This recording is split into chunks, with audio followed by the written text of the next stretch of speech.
जय श्री राम भक्तों, स्वागत है सभी का अपने YouTube चैनल में। प्रिय भक्तों, पिछले वीडियो में आप सभी ने पुरुषोत्तम मास महात्म्य कथा अध्याय 27 का श्रवण किया था। आइए आज की वीडियो में पुरुषोत्तम मास महात्म्य कथा अध्याय 27 का श्रवण करते हैं, जिसे अधिक मास के नाम से और मलमास के नाम से भी जाना जाता है। यह महीना सबसे पावन और पवित्र माना जाता है, जो कि भगवान विष्णु को समर्पित है। तो आइए आज की वीडियो में हम अधिक मास कथा का श्रवण करने जा रहे हैं, तो आप सभी वीडियो में लास्ट तक बने रहें और अधिक मास की कथा का श्रवण करें।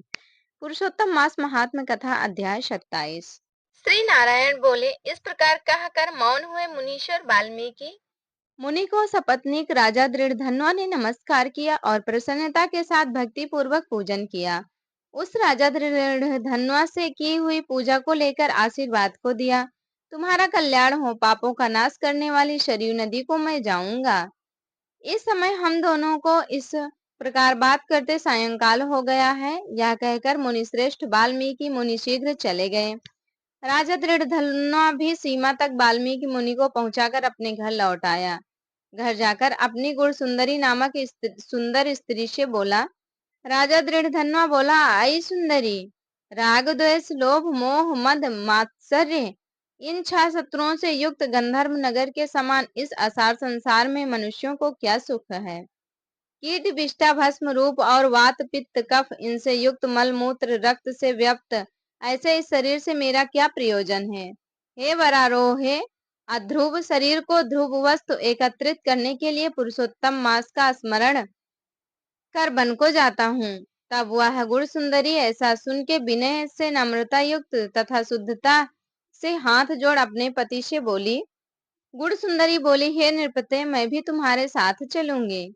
पतिव्रता स्त्रियों के पति ही देवता हैं। जो स्त्री पति के जाने पर पुत्र के गृह में रहती है, वह स्त्री पुत्र वधू के अधीन हो पराये गृह में कुत्ते के समान रहती है। पिता स्वल्प देता है और भाई भी स्वल्प ही देता है। अत्यंत देवे वाले पति के साथ कौन स्त्री ना जाएगी। इस प्रकार प्रिया की बात को स्वीकार कर पुत्र का अभिषेक कर स्त्री सहित शीघ्र ही मुनियों से सेवित वन को गया। दोनों स्त्री पुरुष हिमालय के समीप गंगा जी के निकट जाकर पुरुषोत्तम मास के आने पर दोनों काल में स्नान करने लगे। हे नारद, वहां पुरुषोत्तम मास को प्राप्त कर विधि से पुरुषोत्तम का स्मरण कर भार्या सहित तपस्या करने लगे। ऊपर हाथ किए बिना अवलंब पैर के अंगूठे पर स्थित आकाश में दृष्टि लगाए निराहार होकर राजा श्री कृष्ण का जप करने लगे।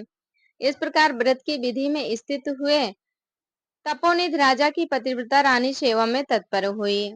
इस प्रकार तप करते हुए राजा का पुरुषोत्तम मास संपूर्ण होने पर घंटिमाओं के जल से विभूषित विमान वहां आया। ऐसे तत्काल आए हुए पुण्यशील और सुशील सेवित विमान को देख स्त्री सहित राजा आश्चर्य युक्त हो विमान में बैठे हुए पुण्यशील और सुशील को नमस्कार किया। पुनः वे स्त्री सहित राजा को विमान में बैठने की आज्ञा दिए। स्त्री सहित राजा विमान में बैठ के सुंदर नवीन शरीर धारण कर तत्काल गोलोक को गए। इस प्रकार पुरुषोत्तम मास में तप करके भय रहित लोक को प्राप्त होकर हरि के निकट आनंद करने लगे। और पतिव्रता स्त्री भी पुरुषोत्तम में तप करते हुए पति की सेवा कर उसी लोक को प्राप्त हुई। श्री नारायण बोले, हे नारद, मेरी एक जिह्वा है, इस समय इसका क्या वर्णन करूं।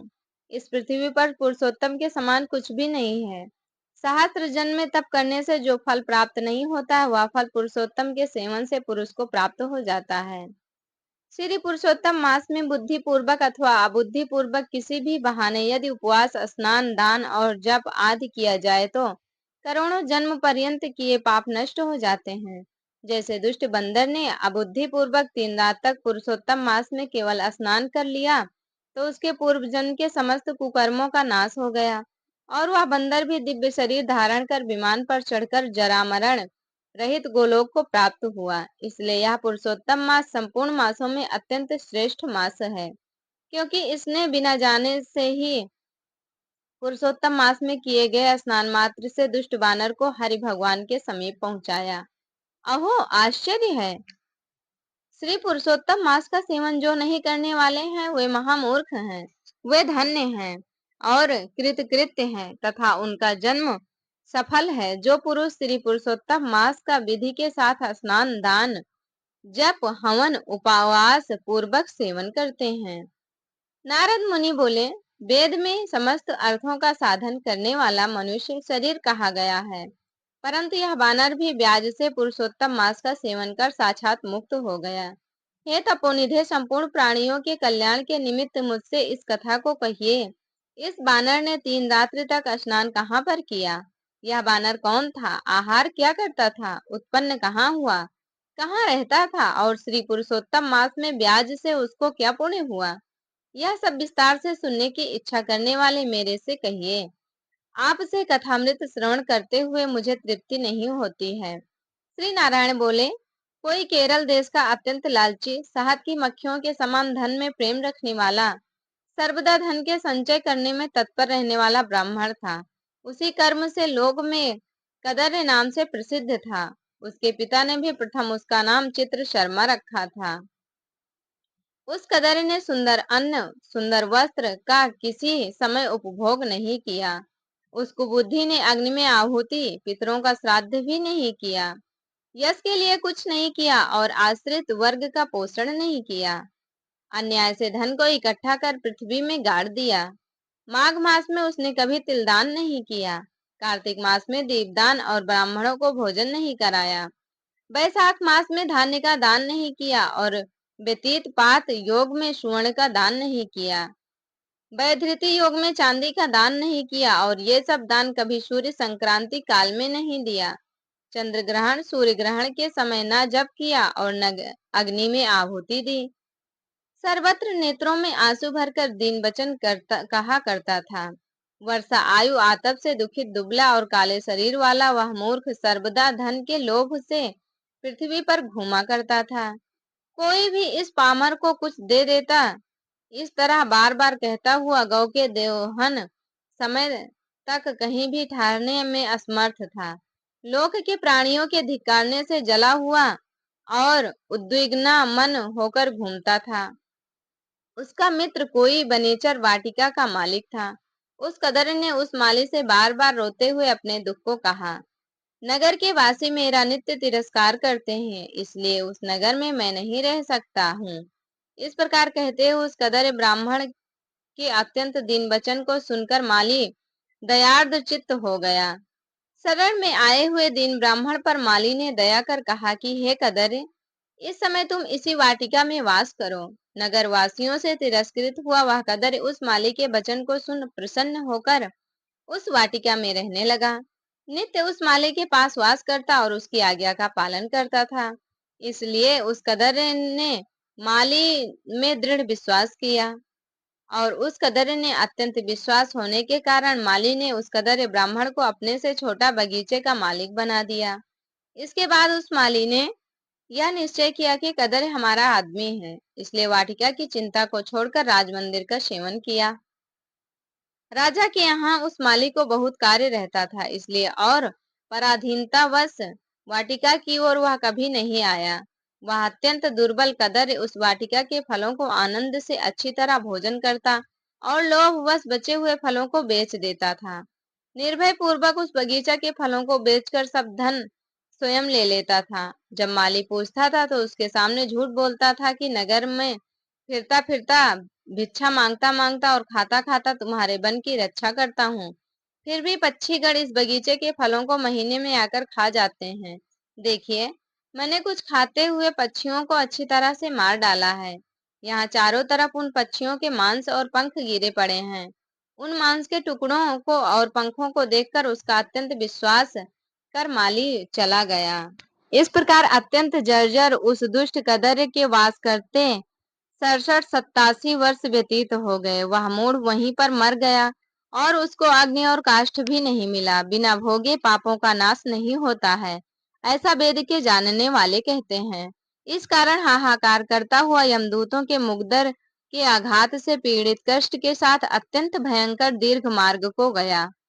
पूर्व में किए हुए कर्मों को स्मरण करता हुआ और प्रलाप करता हुआ तथा बुद्ध बुद्ध अक्षरों से कहता हुआ कि अहो आश्चर्य है, मुझ दुष्ट कदर के अज्ञान को देखिए। कृष्ण सार से युक्त पवित्र इस भारत खंड में देवताओं को भी दुर्लभ मनुष्य शरीर को प्राप्त कर मैंने धन के लोभ से क्या किया, अर्थात कुछ भी नहीं किया, और मैंने जन्म व्यर्थ में खोया तथा मैंने बहुत दिनों में जो धन संचय किया था वह धन तो पराधीन हो गया।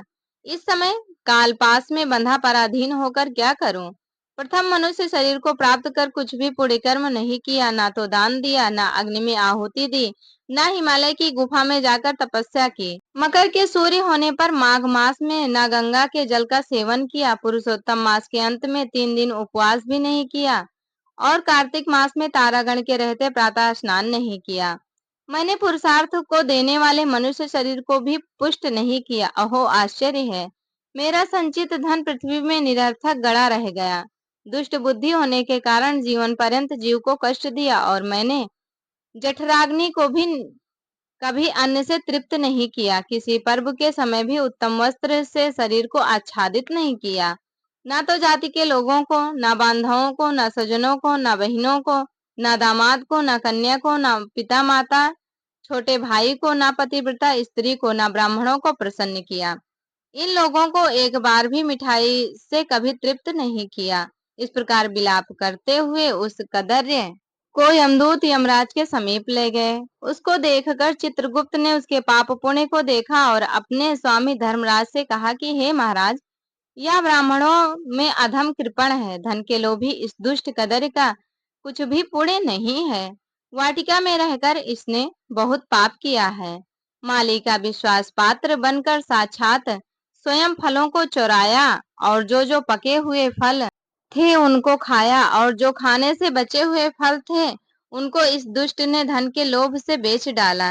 एक फलों के चोरी का पाप, दूसरा विश्वासघात का पाप। है प्रभु, ये दो पाप इस कृपण में अत्यंत उग्र हैं और भी इसमें कई प्रकार के अनेक पाप हैं। नारद मुनि बोले, इस प्रकार ब्रह्मा के पुत्र चित्रगुप्त के वचन को सुनकर अत्यंत क्रोध से युक्त धर्मराज ने कहा कि यह कदर 1000 बार बानर योनि में जाए और विश्वासघात का फल इसको बाद में होएगा। इत श्री बृहन्नारदीय पुराणे पुरुषोत्तम मास महात्म्य सप्तविंशो अध्याय। प्रिय भक्तों, अधिक मास कथा 27 संपूर्ण हुई। कल की वीडियो में आप सभी सुनेंगे अधिक मास कथा अध्याय 28 का श्रवण करेंगे। तो वीडियो अच्छी लगी हो तो लाइक करें, चैनल पर नए हो तो सब्सक्राइब करें। हमारे साथ जुड़े रहने के लिए धन्यवाद। कमेंट बॉक्स में जय श्री हरि विष्णु लिखना बिल्कुल भी ना भूलें। मिलेंगे अगली वीडियो में नई नई व्रत कथा के साथ, नई नई जानकारी के साथ। प्रेम से बोले श्री हरि विष्णु भगवान की जय।